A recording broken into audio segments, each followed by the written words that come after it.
Hello guys, ഇന്നൊരു day in my life ആയാലോ.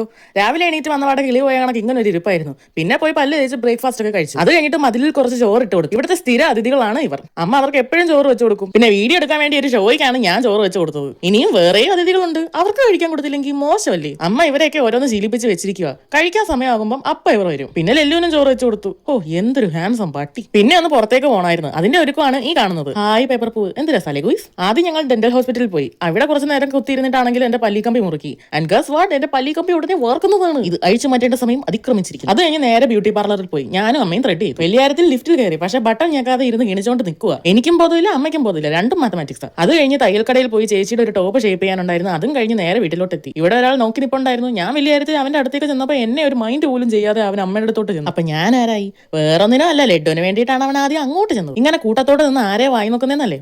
കാണിച്ചു തരാം, സൂക്ഷിച്ചു നോക്കിയാൽ അവിടെ ഒരാളെ കാണാം. ഈ ശുണ്ടാപ്പിയായിരുന്നു എല്ലാവരുടെയും വായി നോട്ടം. ഈ നക്ഷത്രം പോലിരിക്കുന്ന സാധനം കണ്ടോ? ഇതാണ് ഞങ്ങളുടെ ശുണ്ടാപ്പി തിന്നോണ്ടിരുന്നത്. പിന്നെ ഞാൻ ഫോണിൽ തോണ്ടിയിരിക്കുമ്പോൾ അമ്മ കുളിക്കാൻ ഒട്ടിച്ചു. ഞാൻ നല്ല ആൻസറിനുള്ള കുട്ടിയായോണ്ട് മണ്ടയ്ക്ക് പോയി വീണ്ടും ഫോണിൽ തോണ്ടി. പിന്നെ അമ്മയുടെ വായിന്ന് രണ്ട് ചീത്ത കേട്ടപ്പോൾ പോയി കുളിച്ചു കഴിഞ്ഞ് ഇറങ്ങി വന്നപ്പോൾ അച്ഛന്റെ പുറം ഒന്ന് തിരുമ്മി കൊടുക്കാൻ പറഞ്ഞു. സോ അതിന്റെ മൽപ്പിടത്താണ് ഈ കാണുന്നത്. പിന്നെ ഞങ്ങളുടെ സ്നേഹനിധിയായ തന്തപ്പടി പുറത്തുനിന്ന് ഞാൻ വാങ്ങിയിട്ട് വന്നിട്ടുണ്ടായിരുന്നു. അങ്ങനെ അതിരുന്ന് തിന്നു. അങ്ങനെ അതെല്ലാം കഴിഞ്ഞ് മുടിയും രണ്ട് വശത്ത് പിന്നി കെട്ടി കിടക്കാനുള്ള തയ്യാറെടുപ്പാണ്. അപ്പോൾ ഓക്കെ, ഗുഡ് നൈറ്റ്.